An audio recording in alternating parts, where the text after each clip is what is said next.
Acima de tudo, porém, meus irmãos, não jureis nem pelo céu, nem pela terra, e nem por qualquer outro voto, antes seja o vosso sim, sim, e o vosso não, não, para não cairdes em juízo.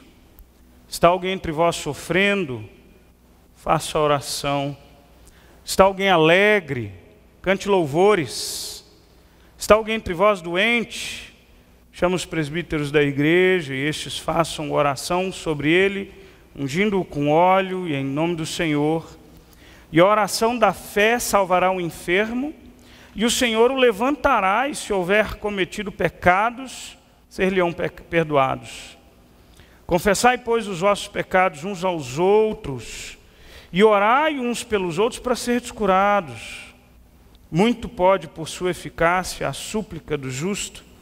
Elias era um homem semelhante a nós, sujeitos aos mesmos sentimentos, e orou com instância, para que não chovesse sobre a terra, e por 3 anos e 6 meses não choveu. E orou de novo, e o céu deu chuva, e a terra fez germinar os seus frutos. Meus irmãos, se algum entre vós se desviar da verdade, e alguém o converter, sabei que aquele que converte o pecador do seu caminho errado, salvará da morte a alma dele e cobrirá a multidão de pecados.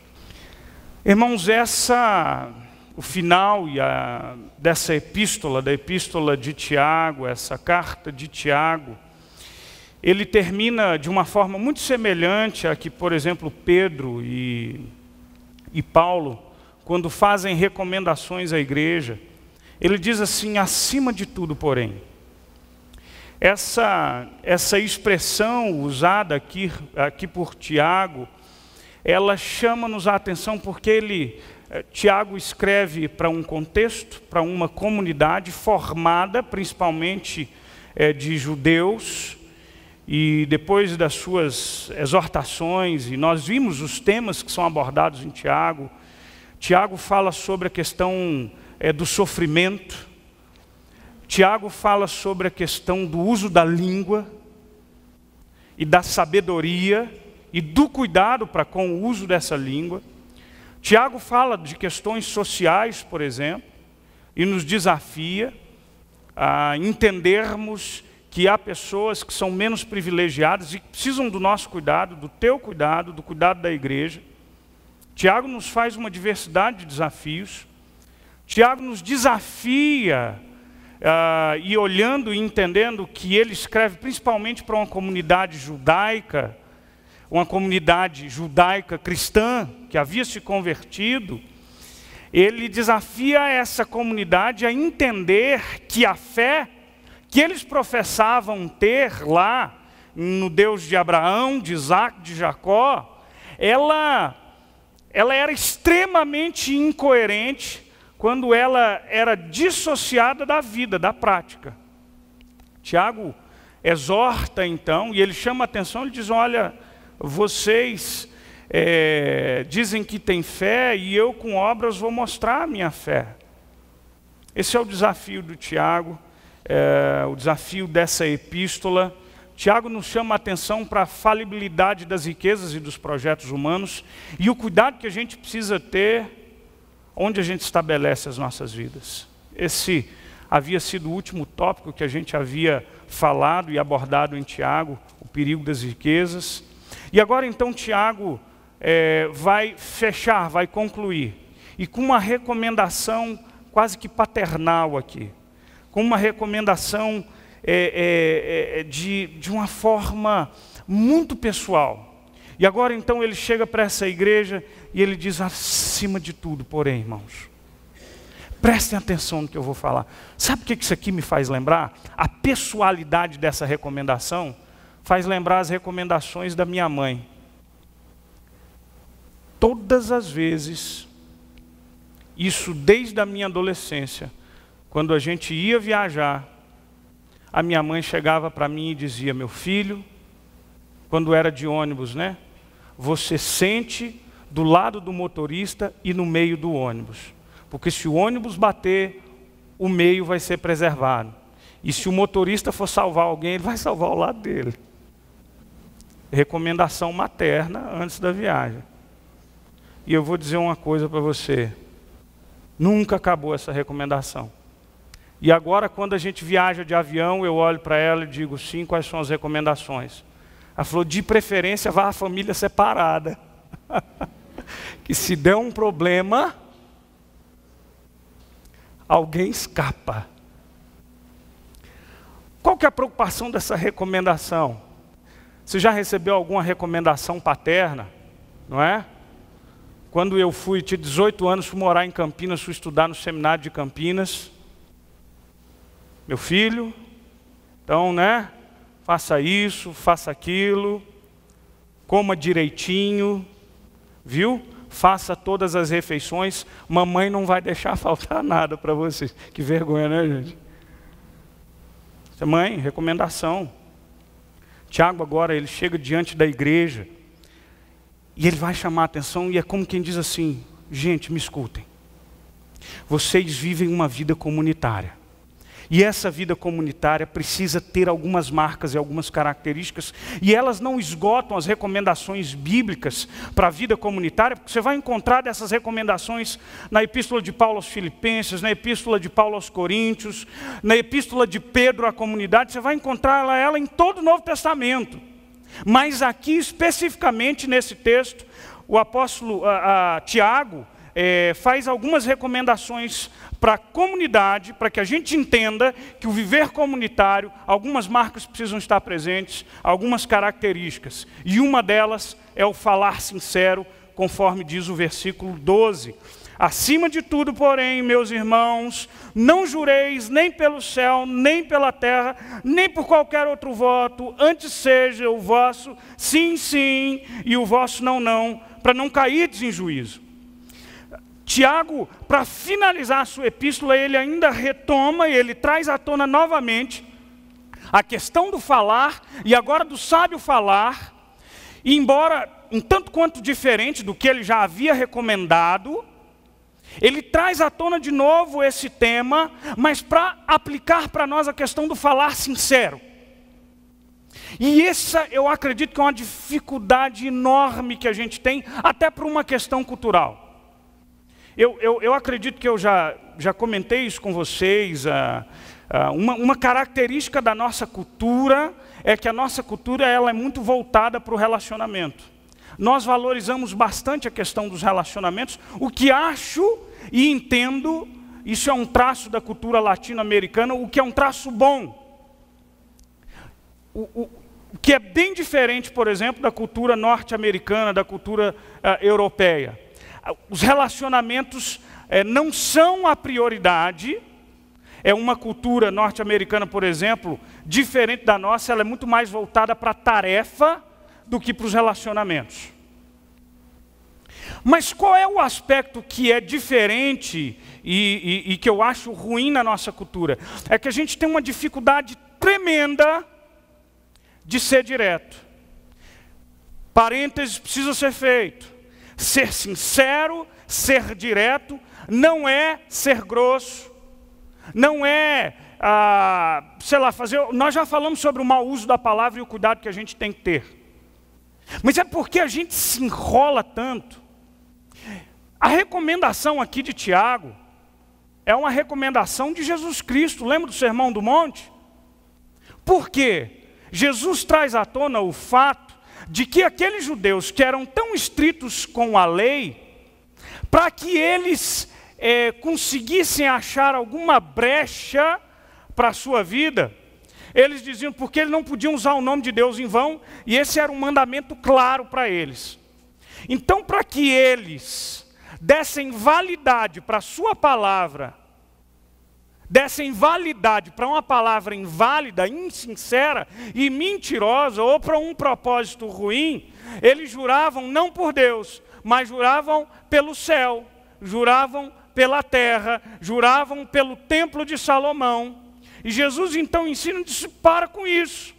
Como quem diz, quem é mais? É o próprio céu, a terra, o templo de Salomão? Dizer, olha, seja o seu falar sim, sim, e não, não. E ele dizia, então, e aplicava dizendo que passar disso vem do diabo, vem do maligno. Seja o seu falar verdadeiro. Seja verdadeiro no seu falar. Para que, e aí no caso de Tiago, ele encerra de uma forma um pouco diferente, ele diz, para não cair em juízo. Isso é muito importante para nós, porque a grande lição de Tiago aqui é a integridade do nosso falar. Irmãos, é a integridade do nosso falar.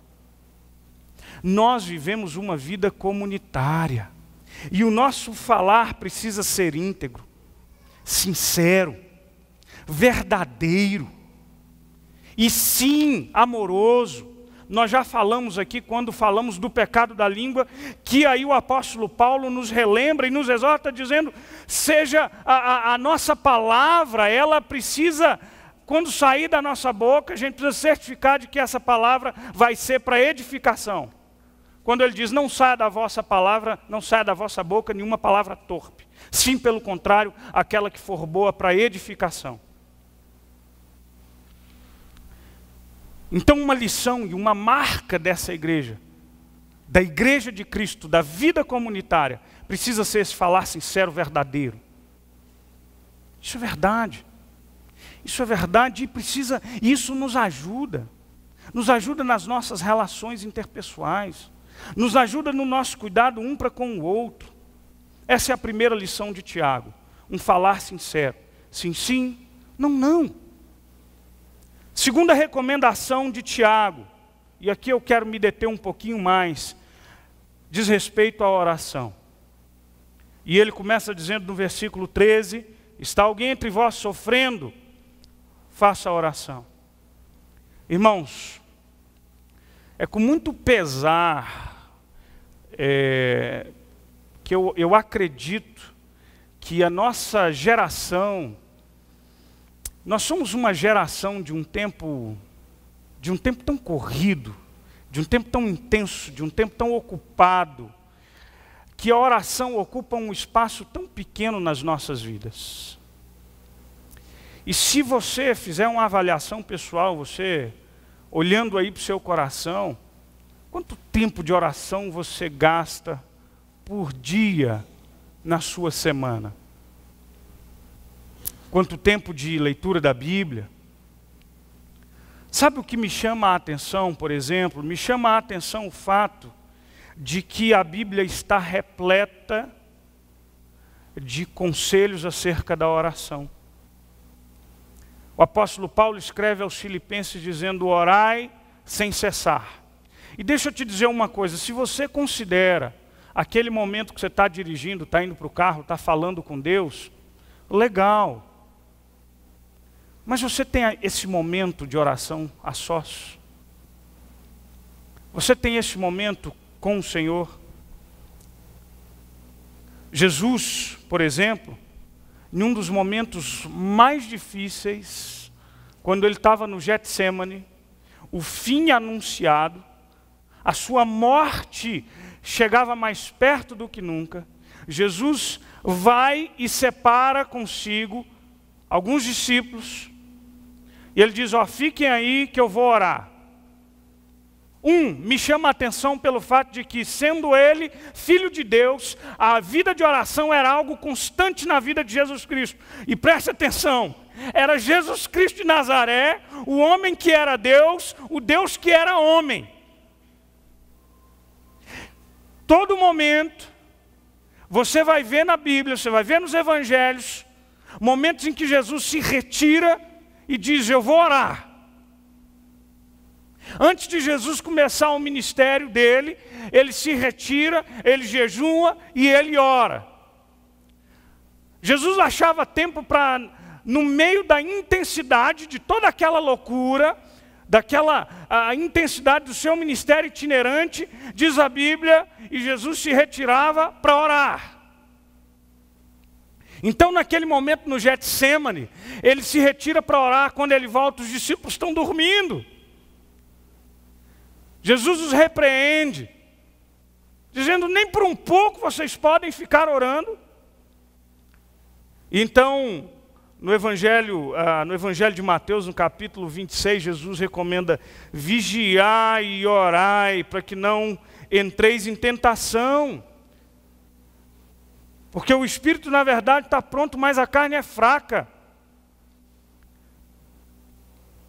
Irmãos, está alguém entre vós sofrendo? Faça oração. A oração que Tiago nos recomenda, ela tem alguns aspectos. Essa, por exemplo, tem uma conotação individual. A sua oração. A sua vida de oração. O seu momento de oração.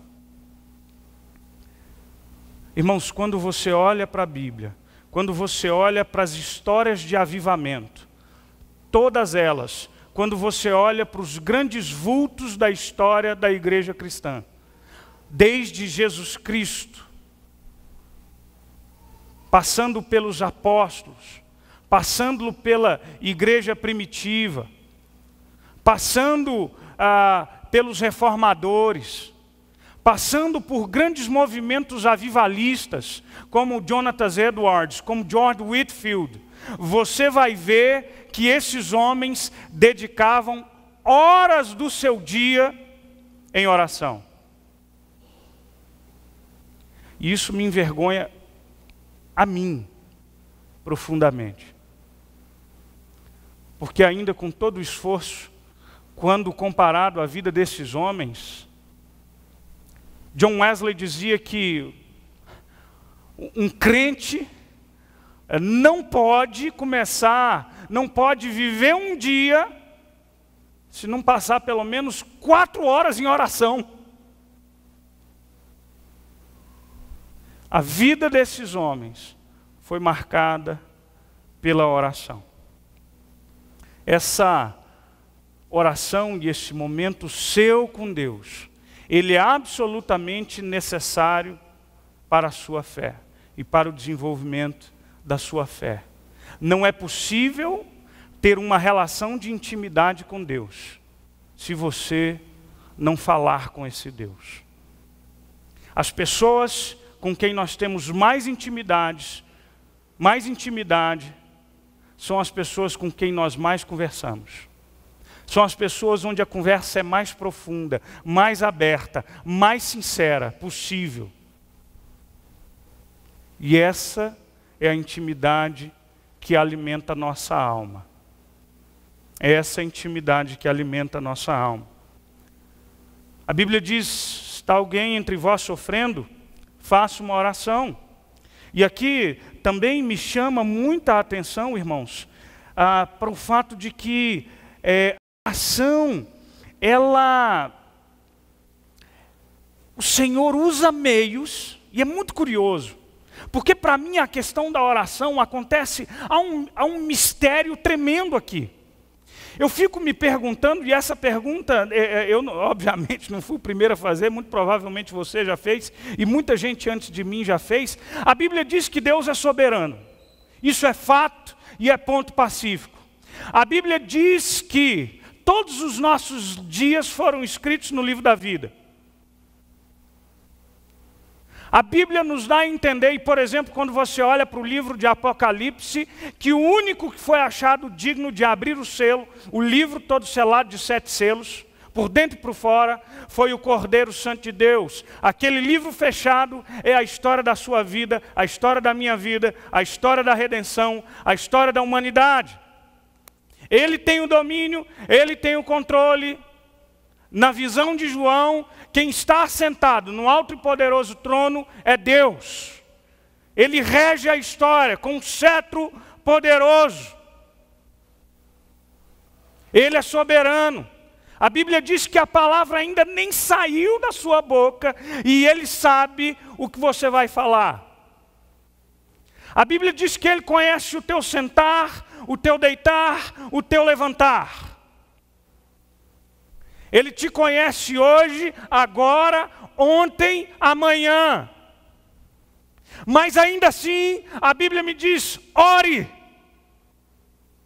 Ore. Batei, batei, abriste-vos-á. Buscai e achareis.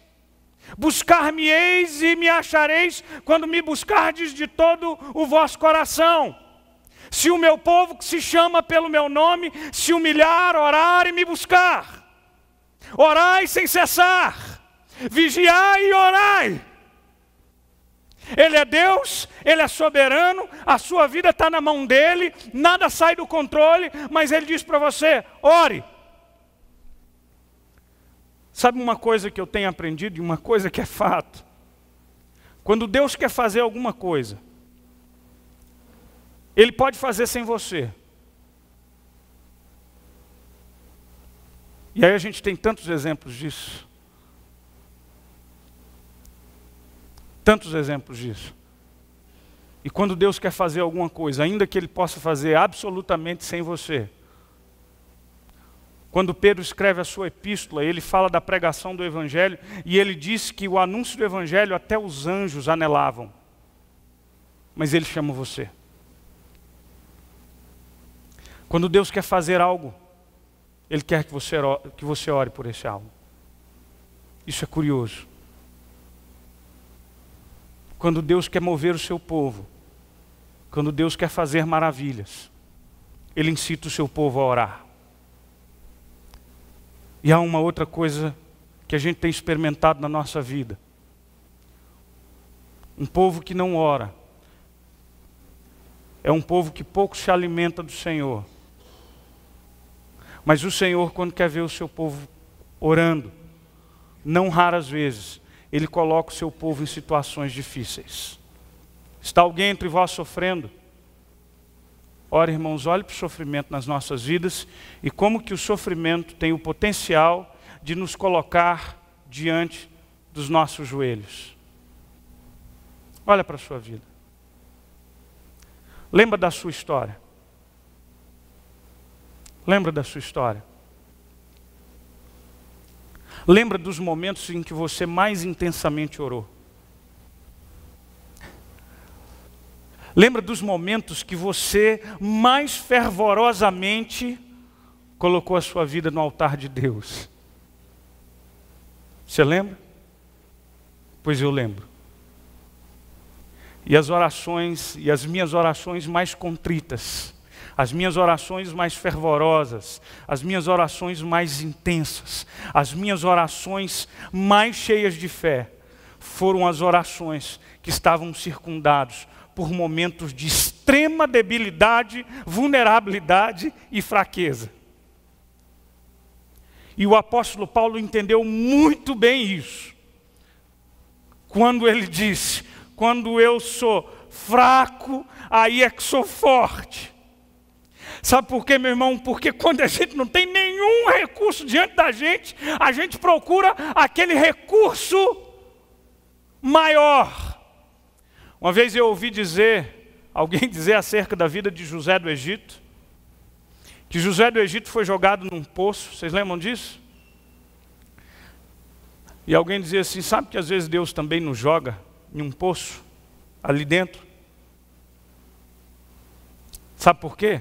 Porque quando a gente está no fundo do poço, meu irmão, o único lugar que você tem para olhar é para o alto, né? Essa é a única direção. Esse é o único olhar. Está alguém entre vós sofrendo? Ore. Ore.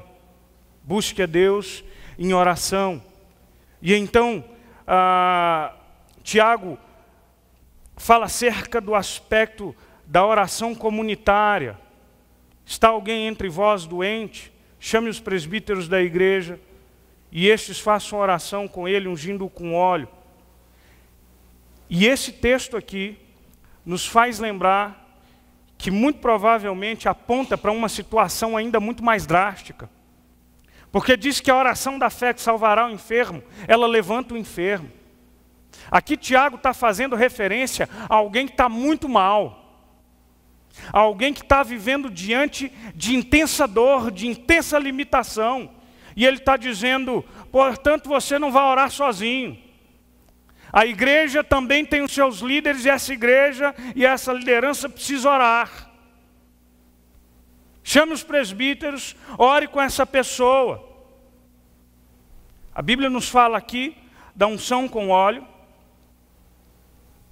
E é interessante que para a cultura judaica, o óleo era tanto usado como fator medicinal, de fato, como tinha um valor simbólico muito grande. E aí, a Bíblia nos orienta e nos diz que a oração da fé, quando nós ungimos com óleo em nome do Senhor, a oração da fé salvará o enfermo. E aqui eu preciso fazer um outro parênteses para ensinar uma coisa muito importante para a igreja.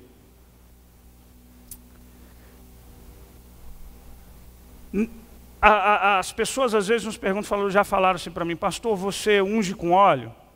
Sim, conforme uma prescrição bem expressamente bíblica.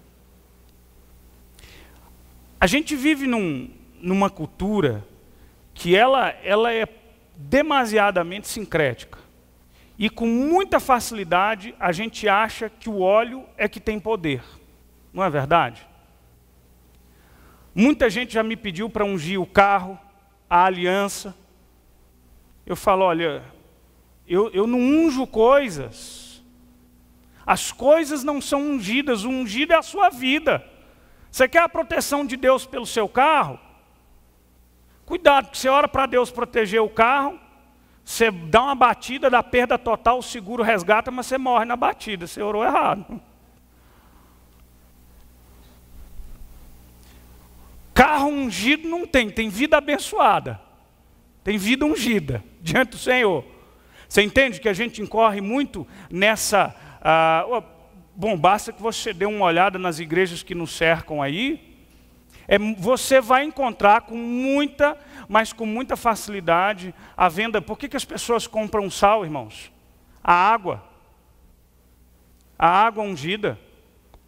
Bota 5 dias em cima da televisão. Bom, 5 dias é muito, vai encher de poeira. Bota 1 hora lá, o cara vai orar e depois você toma aquela água ungida. A Bíblia diz que é a oração da fé que salva o enfermo. O óleo é simbólico.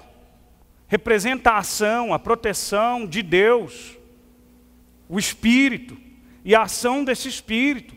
O que salva o enfermo é a oração da fé em nome de Cristo Jesus de Nazaré. É isso que transforma, é isso que traz à tona um milagre. A Bíblia então nos ensina que a gente precisa fazer essa oração mútua, orarmos uns pelos outros. Orar pelos enfermos, orar por aqueles que precisam.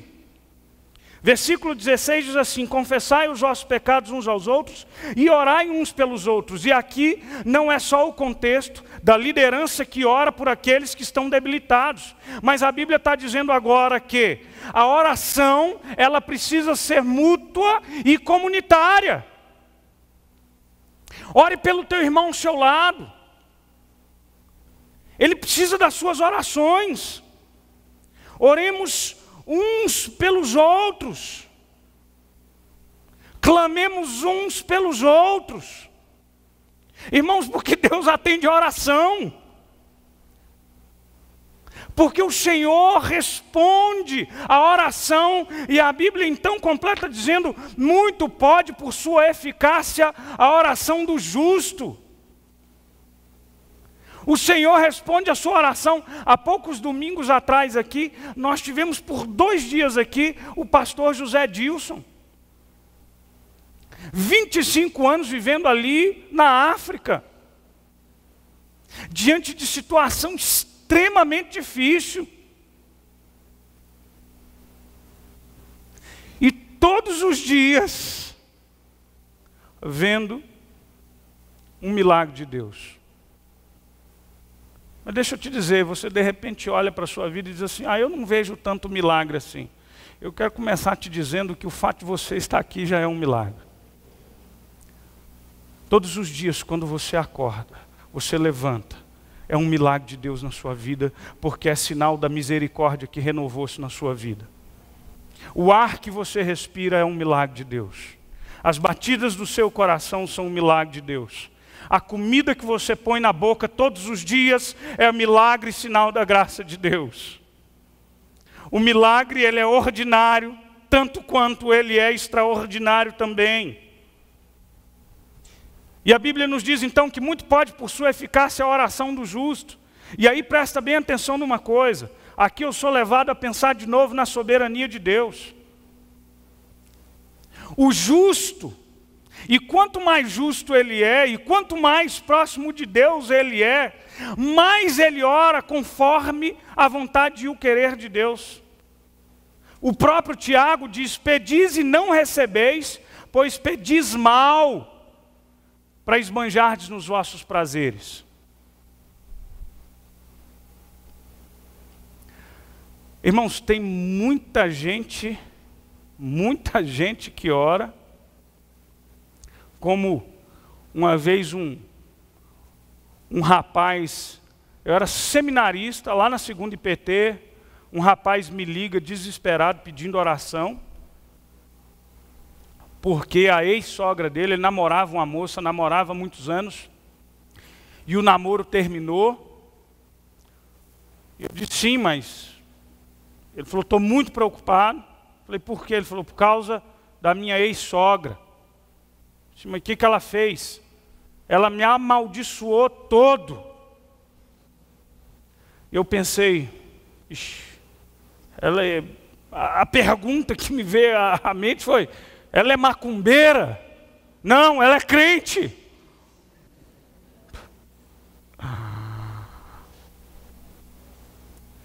Pedis e não recebeis, pois pedis mal.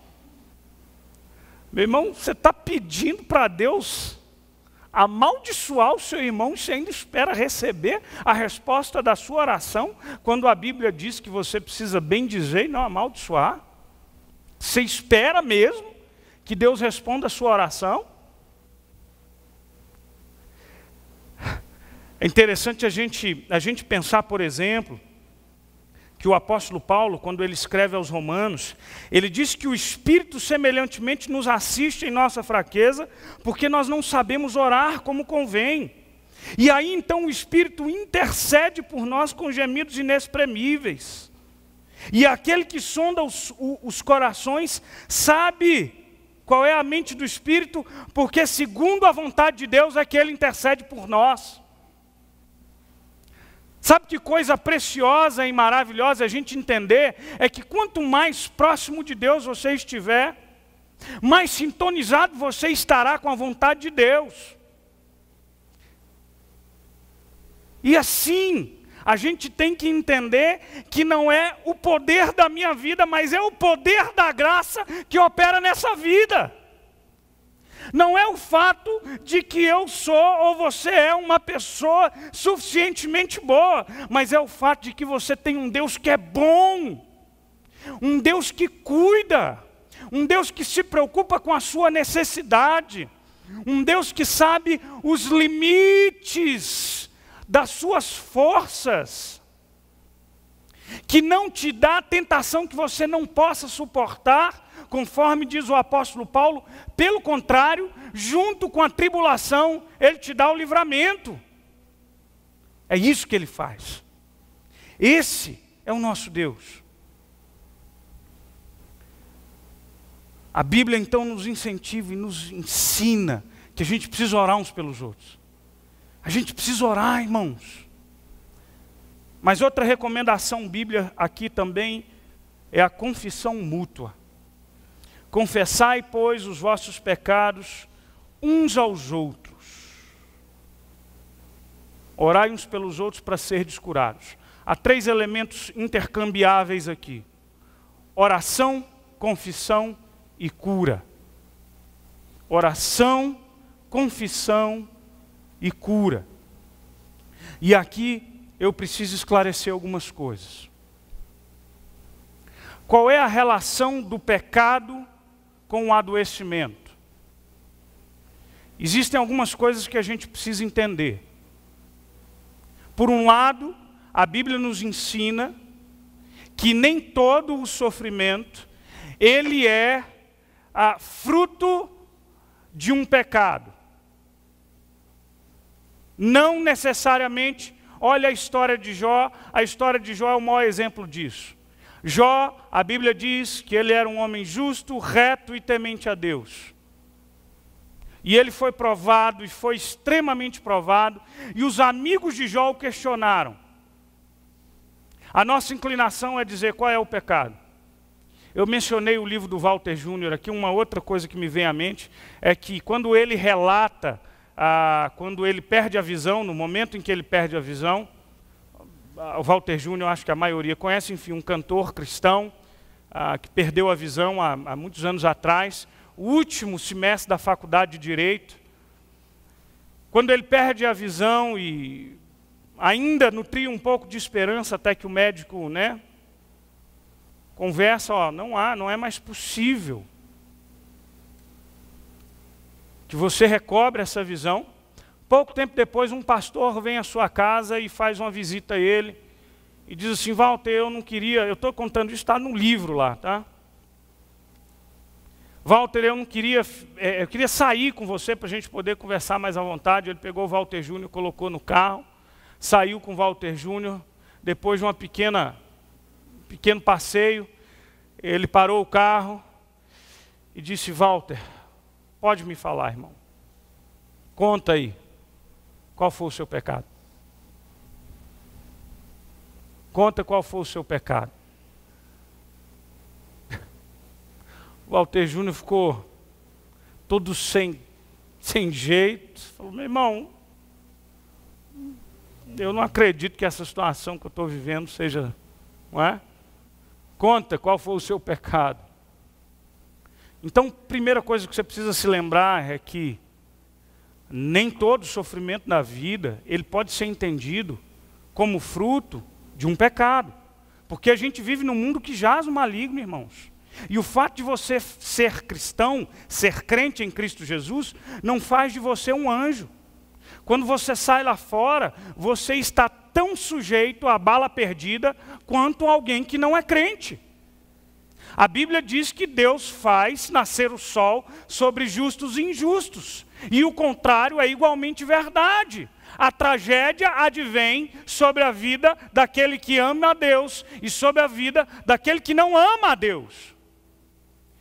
E é muito possível que na sua vida você há de encontrar muitos momentos de sofrimento, seja na sua vida ou na vida de outrem, para o qual você não vai encontrar absolutamente explicação nenhuma. Então por quê? Eu não sei o porquê. O outro lado é que se, por um lado, a gente não pode imputar toda a dor como fruto necessário do pecado, pelo outro, o pecado também nos adoece. O pecado, irmãos, também nos adoece. Nos adoece na alma, nos adoece nas emoções e nos adoece fisicamente. E nos adoece também por disciplina de Deus. É fato. E por isso que a Bíblia atrela a confissão, a oração com a cura. Há alguns anos atrás eu encontrei um rapaz que lidou com uma situação extremamente difícil.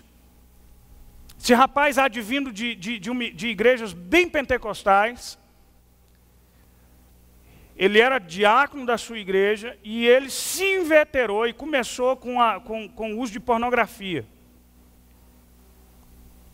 E aquilo foi crescendo, até que ele vai perdendo, ele vai afrouxando os limites e ele começa a se envolver com prostitutas. Garotas de programa, garotas da rua. E ele vivia um grande dilema e uma dor tremenda de sustentar aquela vida dupla. A vida na prostituição na rua, a vida familiar em casa, a vida na igreja. A coisa foi apertando de tal forma, a coisa foi o pressionando de tal forma, que um dia ele na rua, ele teve um surto psicótico, literalmente um surto psicótico. Ele foi parar em uma clínica psiquiátrica. Ele surtou. E eu percebia que o adoecimento e posteriormente, depois de medicação e tudo, enfim, ele caiu em um estado de depressão extremamente profundo e perigoso.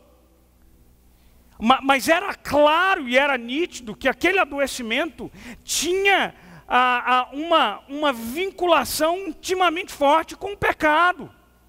Ele não suportou. Gente, o pecado adoece, e adoece mesmo. Adoece a vida da gente. E a gente precisa tomar um cuidado tremendo. Quando eu me lembro, por exemplo, de um texto, lá em Coríntios, lá no capítulo 11, quando Paulo está instruindo acerca da Santa Ceia, ele diz que aqueles que comem e bebem sem refletir e discernir o corpo, comem não somente juízo para si, e Paulo diz, e é por isso que há muitos doentes e não pouco os que dormem. E deixa eu te dizer uma coisa, estava lendo o comentário de Calvino, o comentário de Charles Rod, e todos eles diziam o seguinte, aqui é a morte. Mas aquele povo ali também, eles foram longe. A Santa Ceia era um momento, inclusive, de embriaguez. Eles lidavam com a mais absoluta falta de respeito e de temor a Deus. E o juízo de Deus veio sobre eles. E o juízo de Deus veio sobre a vida deles. Então eu quero te chamar a atenção de que a gente não pode relativizar o poder nocivo e destruidor do pecado na nossa vida. E aí então a Bíblia me chama a atenção que uma estratégia de cura é a confissão mútua. Nós passamos uma semana aqui na igreja, irmãos, com um curso de aconselhamento. E eu estava trazendo um dado para a turma que estava aqui. Nós vivemos em um mundo, e a Organização Mundial de Saúde cataloga cerca de 350 milhões de pessoas diagnosticadas com depressão. São 350 milhões de pessoas. Mas os dados não param por aí. A gente vive em um mundo doente e adoecendo cada vez mais. Só para a gente ter uma ideia, a mesma organização, a Organização Mundial da Saúde, registra que uma pessoa se suicida a 40 segundos no mundo. Enquanto nós estamos aqui conversando, uma pessoa acabou de se matar.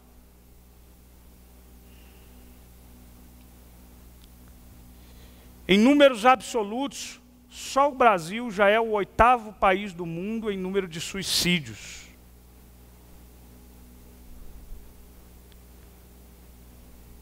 De acordo com esse relatório, e aí a gente tem um número muito maior quando você considera não só aqueles suicídios, o sujeito que foi eficaz na sua tentativa, quanto aqueles muitos que tentaram. Por que eu estou dizendo tudo isso aqui?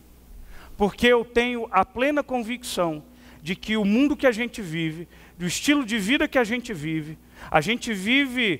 em um mundo que coloca sobre você um monte de expectativas, que de onde você extrai a razão da sua vida e a razão da sua existência, no dinheiro que você ganha, na profissão que você tem, na roupa que você usa, um mundo que é extremamente individualista, num mundo que é profundamente materialista, em um mundo terrivelmente impiedoso, esse mundo adoece as pessoas cada vez mais. E a igreja de Jesus Cristo, ela precisa ser uma comunidade que proporciona cura uns aos outros. Porque aqui nós somos uma comunidade que o valor da minha vida não pode estar balizado no dinheiro que eu tenho, porque o dinheiro vai. Na profissão que eu tenho, porque isso passa. Não pode estar balizado na minha vida em nenhum fundamento que é passageiro. mas a nossa vida tem que estar balizada na rocha que é Jesus. Porque a casa edificada na rocha, os ventos batem, as águas assolam essa casa, mas ela permanecerá de pé. E aqui eu e você temos uma vantagem de que aqui nós temos irmãos de fé que precisam orar uns pelos outros e que precisam aprender o valor da confissão de pecado uns para com os outros. Agora, claro, eu estou dizendo para você, não saia por aí contando todos os seus pecados, mas perceba e descubra um irmão de alma, uma irmã de alma, para que você confesse os seus pecados. Sabe por quê? Porque aí você não anda sozinho. Porque aí você vai ter alguém para olhar para você e dizer assim, e aí, como é que você está? Tá conseguindo desvencilhar desse negócio? Está conseguindo fugir daquela tentação? E então, Tiago fala da confissão, da oração mútua e da cura que advém dessa confissão. Como ela é benéfica, como ela é saudável e como a gente pode e deve encontrar isso na igreja. Gente, se você for e ler a Bíblia mais atentamente, você vai descobrir uma infinidade de textos que falam da reciprocidade do cuidado mútuo. Orai uns pelos outros, carregai as cargas uns dos outros, exortai uns aos outros em amor, aconselhai-vos uns aos outros. É isso que a Bíblia manda, porque eu não sou somente um no meio desse corpo. Não, nós não somos, e nós não estamos sós, mas a gente é fraco, e eu preciso do outro. E é importante que eu encontre pessoas suficientemente maduras nessa comunidade, para que eu possa lavar a minha alma, para que eu possa abrir o meu coração, para que eu possa dizer para uma pessoa, vem aqui, deixa eu te contar as coisas mais feias que habitam nos porões da minha alma. Eu costumo dizer para as pessoas que eu acompanho, em processo de aconselhamento, que normalmente é um processo tão difícil, porque é um desnudar de alma, irmãos. E quando a gente desnuda a alma, a gente mostra os nossos aspectos mais feios, e dos quais a gente tem até vergonha. Mas essas pessoas, se elas não encontrarem ali naquela sala um lugar de confiança, onde mais elas podem encontrar? Se elas não encontrarem parceiros de alma aqui, em um lugar onde a gente diz que tem o mesmo Deus, que fomos batizados pelo mesmo Espírito, que vivemos por uma só fé, onde mais elas vão encontrar? Onde mais? Confessai os vossos pecados uns aos outros. Faça isso. Fale com um irmão de alma. Abra o seu coração. E procure cura para a sua alma e para a sua vida. E aí é curioso a gente pensar que a Bíblia nos dá o exemplo de Elias. Elias era um homem como eu e você. Aí o exemplo de Elias nos remete à oração, né? Elias foi um homem que orou e por 3 anos não choveu, 3 anos e meio. Mas a Bíblia chama a atenção para o fato de que não é que Elias era um cara muito especial, mas ele foi um homem que confiou no Senhor.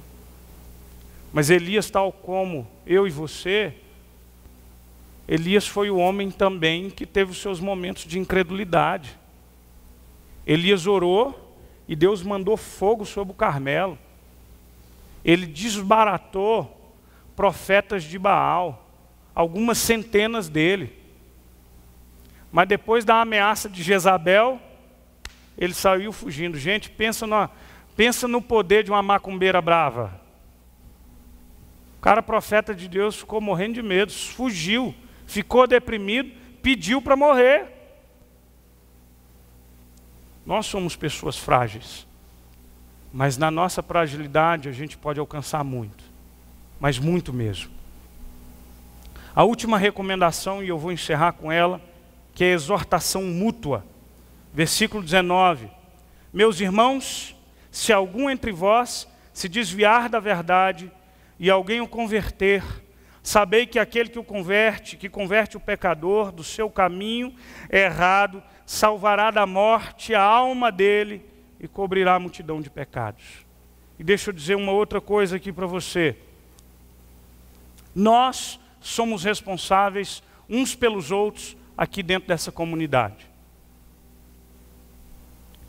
Todos nós. Sabe uma história que me chama a atenção? A história de Caim e Abel. Caim mata Abel. E Deus o havia alertado dizendo, olha, cuidado, porque o desejo é contra ti, cumpre a ti dominá-lo. E logo depois daquele assassinato terrível, Deus chega para Caim e faz a seguinte pergunta: onde está o teu irmão? E Caim então diz, sou eu por acaso tutor do meu irmão?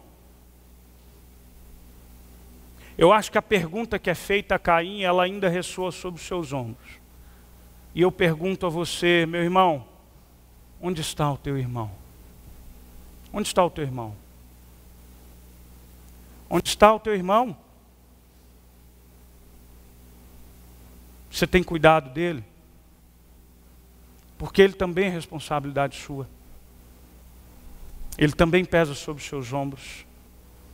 Ele também precisa do seu cuidado. E deixa eu te dizer uma coisa. Esse cuidado às vezes pode partir de gestos tão pequenos. Tão pequenos. Mas gestos pequenos têm um poder tão grande de serem extremamente significativos. Tem muitos irmãos que se desviam da verdade, irmãos. Muitos. E muitos. E a Bíblia diz que você também é responsável por buscar esse irmão. E quando você traz um desse de volta, você salva uma alma da morte. É interessante que nessa vida comunitária, e nessa vida comunitária onde a gente erra demais. A gente erra, isso é normal. Mas o fato de ser normal não pode ser para nós fator de, de preguiça, de leniência, de se acostumar, de conformidade. Não. É um convite para que a gente melhore. E para que a gente olhe uns pelos outros e para que a gente cuide uns dos outros. A vida cristã é vida comunitária. Deus te define como um corpo. Você está no meio de muitos e muitos irmãos em Cristo. E a Bíblia nos convida a olharmos uns pelos outros. E a exortarmos uns aos outros. E há muitos irmãos que precisam da sua exortação. E você também precisa da exortação de alguém. Isso cabe e isso serve para todos nós. E aqui eu termino a minha fala dizendo, vamos cuidar da igreja de Jesus. A fala de Tiago começa dizendo, nesse texto, acima de tudo, porém, prestem atenção nisso. Carreguem essa marca enquanto igreja de Cristo. Façam valer isso na vida de vocês. Se nós somos comunidade, se nós somos um povo de Deus, se nós temos uma mesma fé, se nós temos um só Senhor, nós temos essas responsabilidades mútuas. Orar uns pelos outros, confessar os pecados uns aos outros, exortarmos uns aos outros, cuidarmos um do outro, para que o nome de Deus seja glorificado.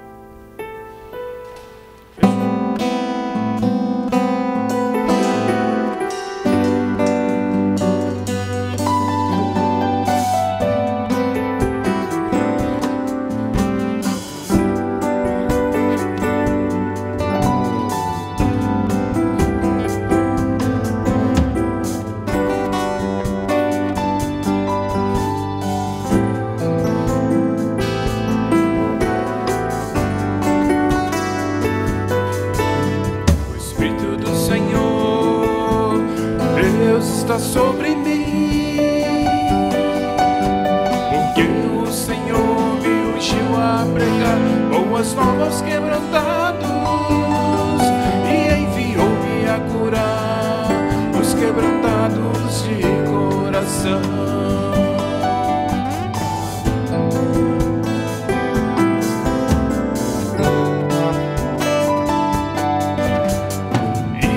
Livrar todos os cativos e a pôr em liberdade todos os algemados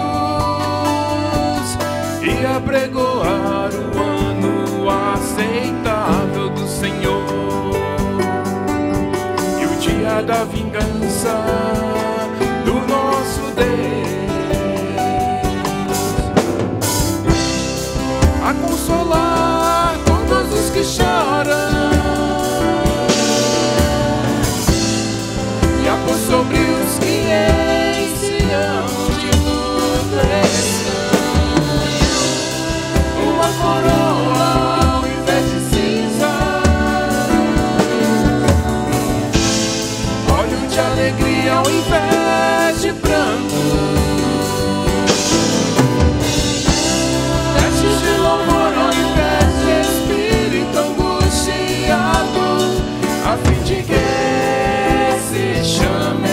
a fim de que se chamem carvalhos de justiça, plantados pelo Senhor, carvalhos de justiça, plantados pelo Senhor.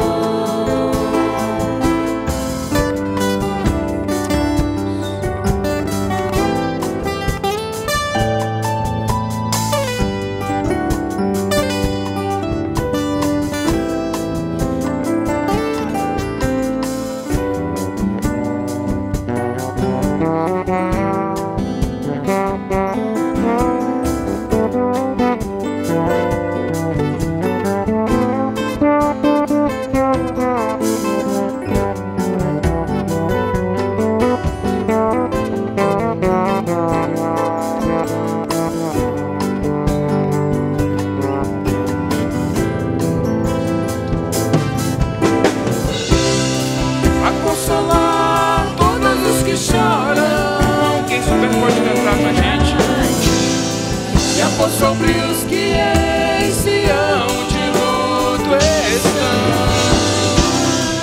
uma coroa ao invés de cinza,